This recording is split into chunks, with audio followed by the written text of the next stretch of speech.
I just got through watching Paul's Ego's recent video where he answers questions for his audience. And one thing I'm always going to envy about that guy is his ability to tell stories. Because I am not much of a storyteller.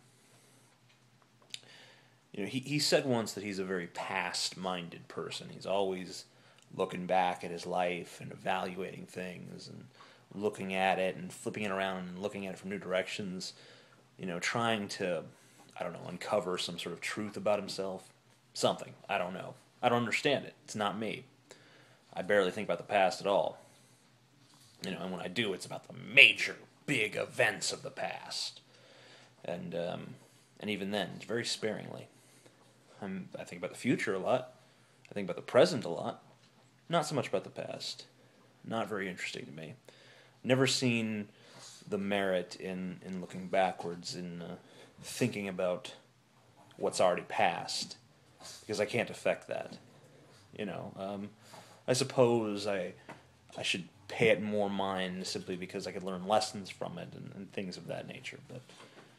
But I like to think I retain the lessons of the past and not necessarily the past itself. I mean, obviously, I've changed as a person as a direct result of where I've been, but I don't feel the need to examine the conditions of that change, at least not at this point in my life. But one advantage to looking at the past seems to be that you attain this skill at telling stories, at weaving these fascinating yarns that go off tangentially in several different directions during the course of any given story. When I tell a story, it's ruthless efficiency. Paul, he unveils detail after detail, and it makes this very layered thing. So, ooh, yes. And you have to understand the emotional state of everybody. And to understand this story, you must first understand this story that came before. And when I tell a story, it's just like, I went to location A, I accomplished objective B, I then returned to the home base.